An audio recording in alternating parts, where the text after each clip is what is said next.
If you're somebody who gets knee pain when doing any type of squatting exercise, especially in the bottom of your squat, then you should probably watch the rest of this video.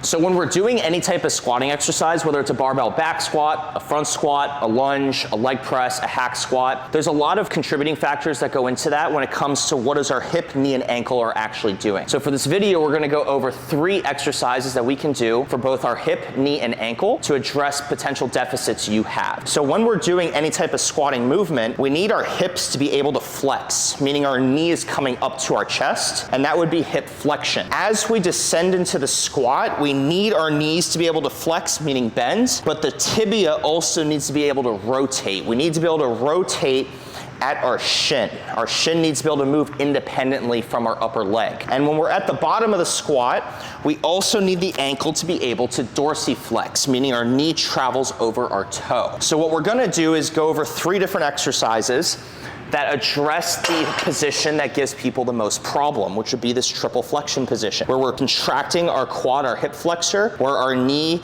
needs to be able to rotate and flex, and where our ankle needs to be able to dorsiflex. So for training hip flexion, when we're doing a standard squat or any type of squat variation, hip flexion would be the bottom position like this, where our knees are coming up at our chest and our femur, our thigh, is in the front side of our pelvis. For this exercise, what we're gonna do is pretty much just focus on the ability to contract and shorten the tissue on the front side of my hip in these various zones. So I'm gonna start in hip flexion and adduction, and all I'm trying to do is keep my knee up and squeeze the front side of my hip as I go from flexion adduction over to abduction out here. And then I'm gonna oscillate back to right in front of me.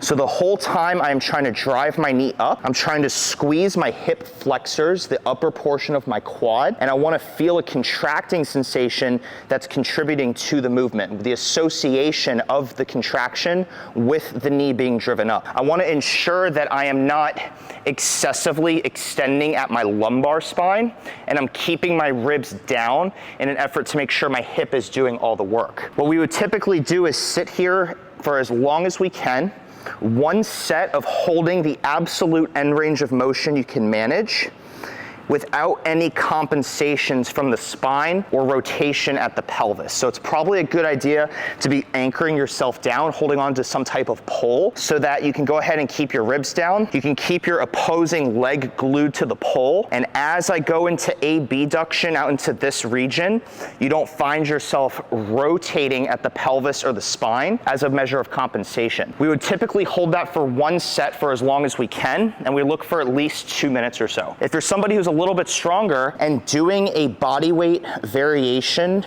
of this EQI as an eccentric quasi-isometric, if you can hold it for well over 2 minutes and you're truly contracting at your end range, then loading it would be appropriate. We can use a kettlebell, or we can use something like a monkey foot if we have access to this type of equipment. So if we're using the kettlebell, all you're gonna do is hook the kettlebell in your foot, and you are gonna hold this range and oscillate back and forth until you can no longer handle that end range and you start involuntarily falling. So the point of an EQI is it's an isometric at the end range. I'm trying to hold it without moving at all. And as I'm going through and exploring these zones of range of motion, it begins eccentrically falling, and I have to fight that eccentric and trying to maintain the isometric at the end range. So it's a failing isometric. If I'm doing a kettlebell or a monkey foot or any loading variation of this, it's important that I'm not trying to do more weight at the expense of sacrificing end range of motion. This is a 26-pound kettlebell. This is absolutely too heavy for something I would do, but it's the one I have closest to me. But if I were to lift this up, I would probably fail within about 30 seconds, and I wouldn't be holding it at any meaningful end range. This is about as high as I can hold 26 pounds, and my leg is already beginning to fall. This position is not of value to me when my problem in the squat is all the way down here. So it's really important if we're doing this EQI, this isometric hold, to be holding at as much end range as we can manage, and we're not ego lifting in a sense and doing more weight than we can actually do. Something that might be a little bit more appropriate is something like 5 or 10 pounds. If you have access to a monkey foot, this would be a very good tool for us to use as we can hook the dumbbell into the monkey foot. This is something that makes it so that it's a little bit more progressible and regressible because you have more access to increments going up. You could do 2.5, 3 pounds, 5 pounds, 7.5, etc. And gyms often don't have kettlebells that have good increments. But the same principle would apply. I'm holding on, keeping my opposing hip glued to the pole. I'm flexing my hip, meaning I'm driving my knee up, and I am going to oscillate to abduction and maintain that level of flexion without rotating to my side. And I maintain that end range as I come in front of me into adduction. And I'm consistently contracting my quad upward, and I'm not just holding my leg up. I'm being very deliberate in the engagement I'm getting from this. And you would go back and forth until your leg completely fails. And again, we'd be looking for this to be at least 2+ minutes so that we can truly recruit as much tissue as we possibly can that would carry over to the barbell squat when we're in our troubled position, which is usually the bottom position. So we just went over hip flexion, where we're trying to drive our knee up to our chest, and we work through hip flexion through the various zones that are available in that space. The next thing we're gonna do is knees, and for our knees, we're gonna go over the concept of axial rotating at our tibia. So axial rotating at our tibia pretty much just implies that we are rotating our shin independently of our upper leg. So our lower leg has the ability to move independently from our upper leg. And so when we're looking at what general exercise actually entails, it's a lot of linear movement, meaning we are flexing and extending our knee through, say, hamstring curls, leg extensions, and any type of squatting exercise. But having a sufficient amount of rotation contributes a lot to how our knee functions, and having better rotation allows us to have better linear movement. So the rotational capacity of our knee needs to be laid as a foundation so that we can have our knee flex and bend a whole lot easier through our squat. So when we're doing axial rotating, the idea is that I don't want to see any movement from the hip, from the upper leg, and all we're doing is rotating our shin externally, rotating our shin internally. So a couple things that I want people to be mindful of is that when they do their axial rotating, when I externally rotate, I should feel my outer hamstring, this corner of my hamstring contracting. And then as I internally rotate, I should feel this inner portion of my hamstring contracting. If you need help being mindful of what that actually feels like, you can place your fingers on the back side of your leg. And as I externally rotate,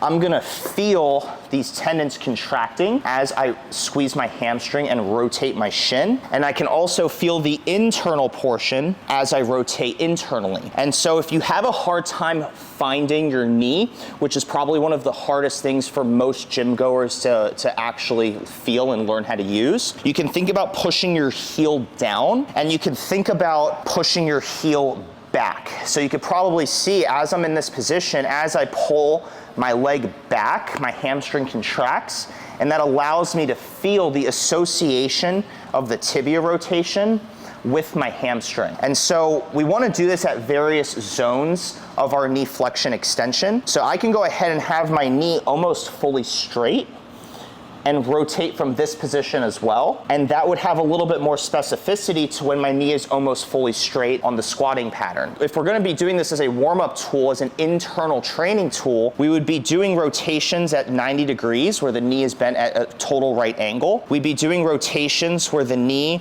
is at near extension, but we can't do rotations when our knee is fully extended. That's worth acknowledging. So if my knee is fully locked out, I'm at terminal knee extension, my quad is fully contracted, I cannot rotate my shin at all. If I have a soft lock out of my knee, there is rotation that's available there.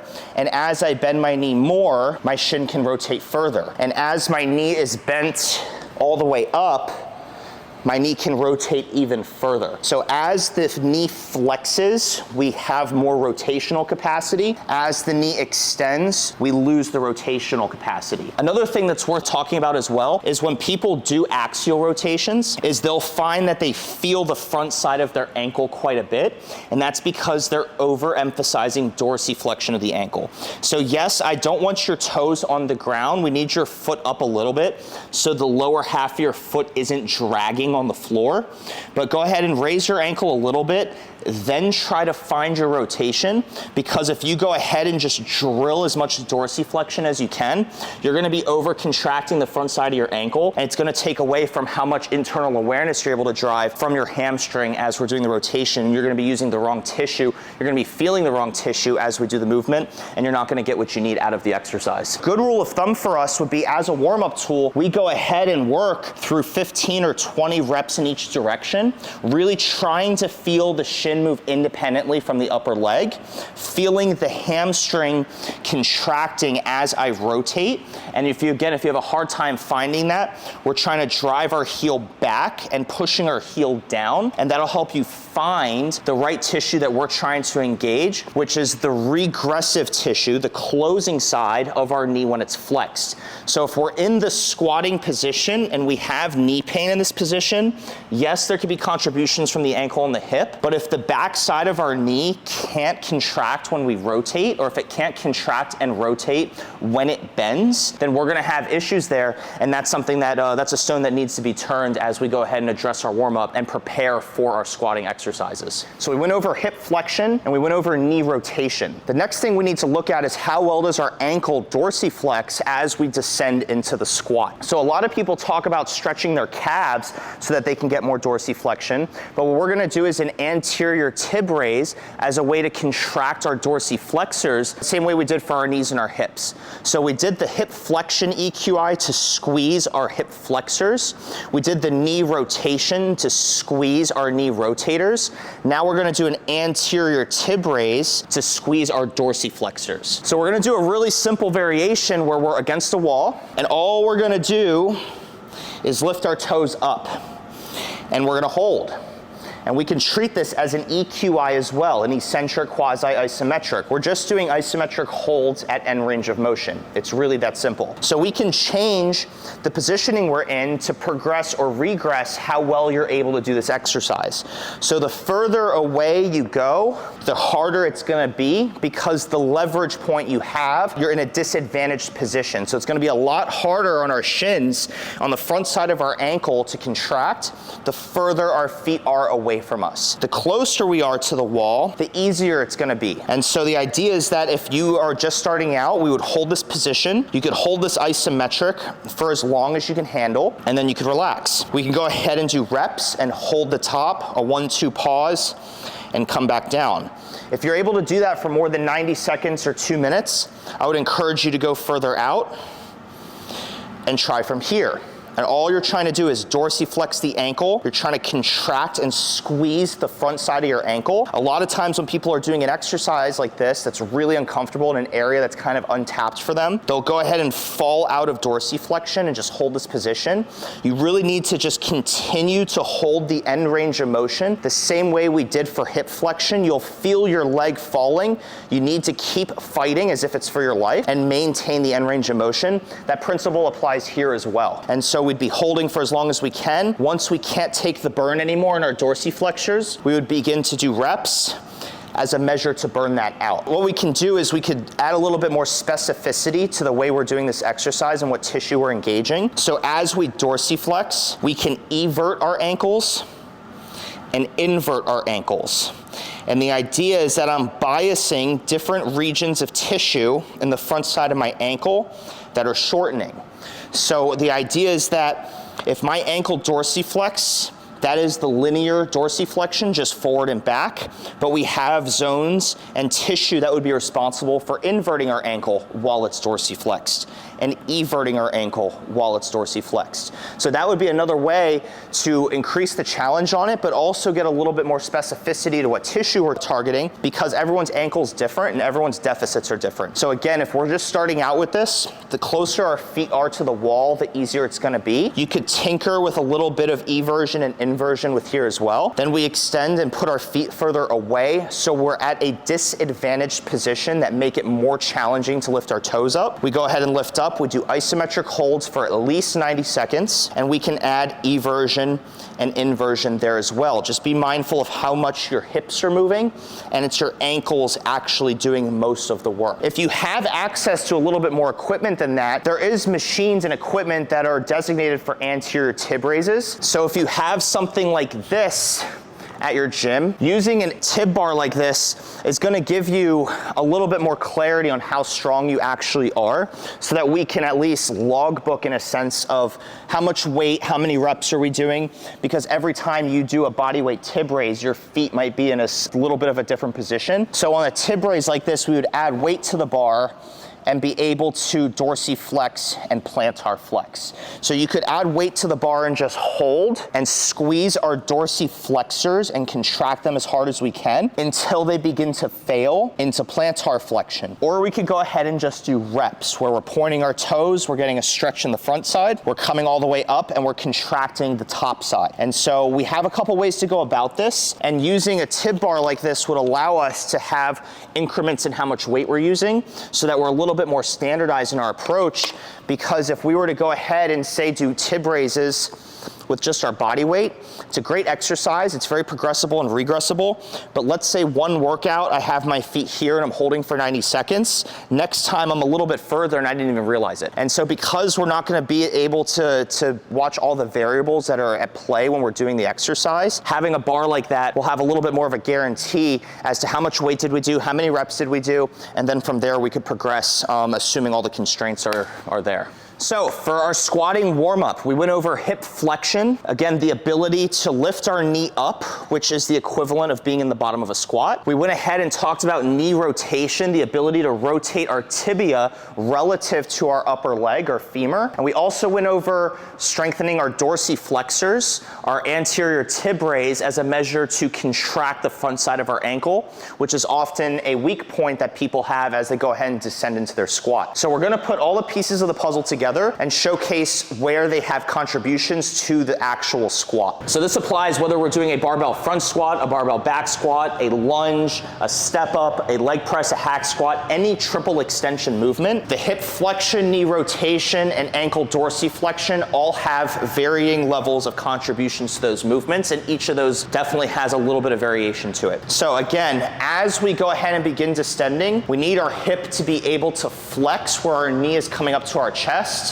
We need our shin to be able to rotate so the knee can properly flex, and we need the ankle to be able to dorsiflex where the knee is traveling over the toe. So if we have a hard time maintaining or getting into this position, all we did is ultimately train the hip in this position, the knee's ability to get into this position through rotation, and the ankle's ability to get into this position by contracting that end range tissue. So again, to recap, all we're doing is contracting tissue at end range, whether it's hip flexion through all of these zones, knee rotation, as the knee straightens and bends, it rotates, and how well does the ankle actually dorsiflex so that we can get into this triple extension movement and actually perform a squat to the extent that we want to be able to. But again, it's worth acknowledging that if you still have knee pain after performing these exercises, you do need to maintain your internal training for some sort of extent of time. People will do these exercises for one workout and expect a fix,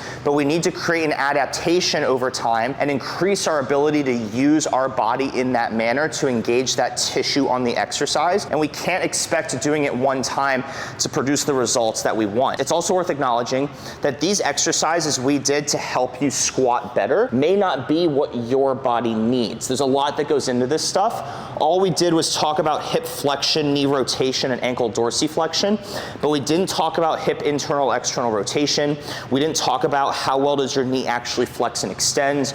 We didn't talk about how well does your ankle invert, evert, or plantar flex. There's a lot of pieces of the puzzle that come to doing compound movements like this, and we only went over 3. Although these 3 could probably give you enough bang for your buck that's worth your while, but without a proper assessment and without trial and error over the course of a well-programmed, structured workout, then we can't say for certain that these exercises are gonna fix your problems the way you want, but you have to try, and from there you can narrow down to what your body needs and the specificity your training program actually needs.